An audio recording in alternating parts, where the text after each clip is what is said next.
bring a book like this. Hariri, who was born in 446 Hijri, well over 400 years after Nabi Kareem sallallahu alayhi wa sallam, he was such a master in the Arabic language that Shakespeare's work would look insignificant in front of his work. His work, Maqamat, many scholars say that his work, Maqamat, is worthy that it be written with gold. Such a command that he had with the Arabic language, that he could write stories which could be read both ways. Read them from the front, as you normally read, from the beginning to the end, it would read. You read it from the end to the beginning, it would read in exactly the same manner. This is how much command he had on the Arabic language. And he came over 400 years after our beloved Prophet Muhammad sallallahu alaihi wasallam. If this is the command that Hariri had on the Arabic language, you tell me, my brothers, what do you think about the Arabs that lived at the time of Rasul sallallahu alaihi wasallam? It was because of this, and in this atmosphere, the miracle of all miracles, the Qur'an was revealed. I want to share with you just one thing, and on this note I will conclude. One thing that fascinates me about the Qur'an. Just one thing. The thing that fascinates me about this Qur'an is, it was here yesterday, it is here today, and it will remain right till the day of judgment. 1400 years have passed. This book is exactly as it was revealed to our beloved Prophet Muhammad sallallahu alaihi wasallam. 1400 years have passed, whether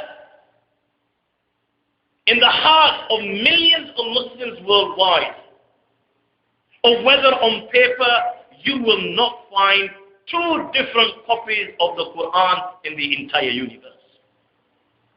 Not a single word has been added, not a single word has been omitted, and not a single word has been changed. Never mind this.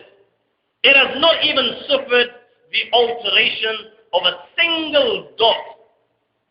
Not a single dot in a period over 1400 years. Where does this compare with the other books? The responsibility of which was given to the people themselves. You know, the remarkable thing is that from the day the first verses of the Qur'an were revealed, اقرأ باسم ربك الذي خلق خلق الإنسان من علق اقرأ وربك الأكرم الذي علم بالقلم علم الإنسان ما لم يعلم.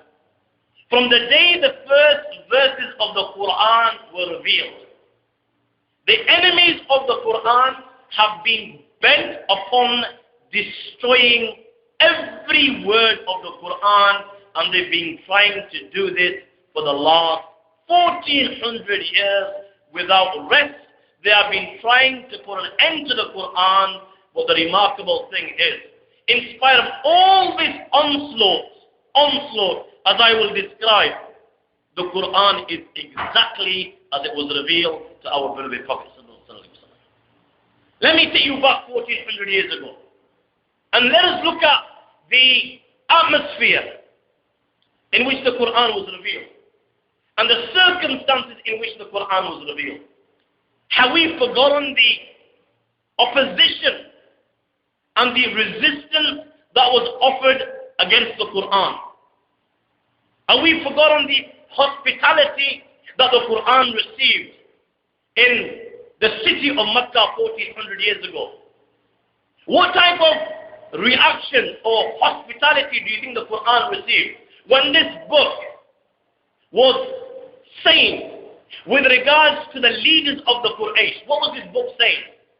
This book was saying with regards to Abu Jahl, خُذُوهُ فَاعْتِلُوهُ إِلَى سَوَاءِ الْجَحِيمِ ثُمَّ صُبُّوا فَوْقَ رَأْسِهِ مِنْ عَذَابِ الْحَمِيمِ أرأيت الذي ينهى عبدا إذا صلى أرأيت إن كان على الهدى أمر بالتقوى. With regards to Abu Jahl, this book was saying that he's going to the fire of hell.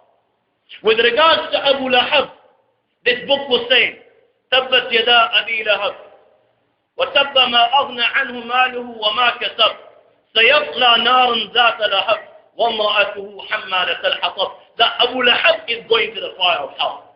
With regards to Walid, this book was saying, سَأُرْهِقَهُ سَعُودًا سَأُصْلِيهِ سَقَرَ وَمَا أَدْرَاكَ مَا سَقَرَ لَا تُبْكِي وَلَا تَذَرُ.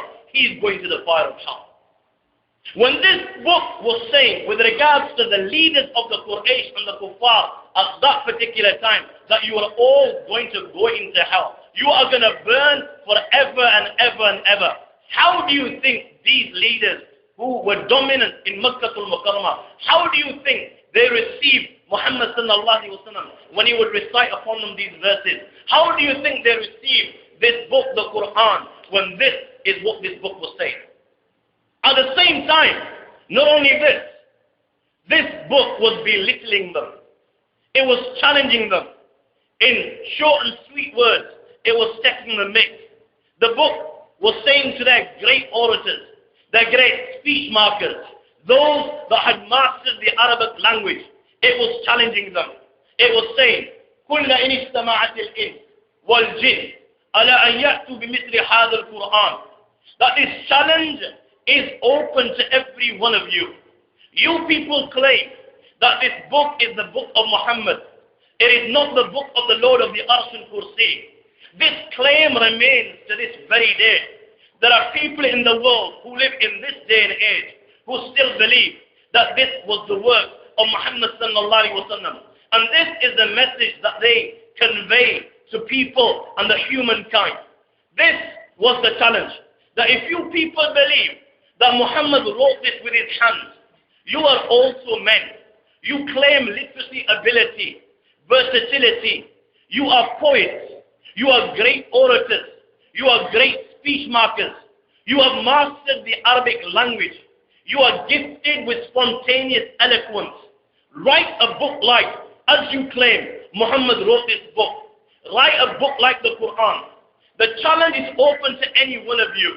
And if you, I will make the challenge easy for you. You write this book on your own accord. But if you find it difficult and you cannot write this book on your own accord, then I give you permission to take help. You take help from your brother. You can take help from your sister. You can take help from your mother. You can take help from your family. You can take help from your clan. You can take help from your tribe. I will make the challenge even easy for you. If all your clan put together cannot come out with a book like this, then I give you permission. All the humankind, irrespective of their color, creed, no matter where they live, Africa, America, Brazil, wherever they live, you can take the help of all the humankind and bring me a book like the Qur'an. Let me make the challenge even easier for you. If all the humankind, the billions and billions that you are, if you cannot bring a book like the Qur'an, then I'm giving you permission. I've created another creation. It is called the jinn. You can ask the jinn for their help. All the humankind get together. All the jinn kind get together. You claim Muhammad wrote this book. You also have the ability to write the book. Bring a book like the Qur'an. A book which makes sense. A book which reads well. At the same time, a book which contains information about the past. It contains information about the present. It contains information about the future. A book which is full of wisdom. Behind every command, there is benefit for mankind and there is wisdom. Behind every prohibition, there is wisdom and benefit for mankind. At the same time, it contains logic. At the same time, a book which is full of justice. At the same time, a book which is complete, which in it has a complete and perfect code, a complete way of life. At the same time, when those who recite this book, it brings peace and contentment to their hearts.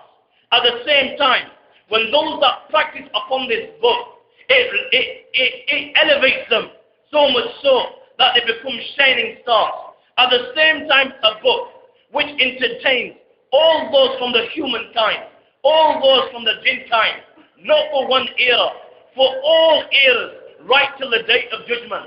It entertains your jaw of love. At the same time, it entertains your scientists. It entertains your historian. It entertains your physician. It entertains your doctor. It entertains your engineer. It entertains your geologist. This is the challenge that is there for you. Bring a book like this.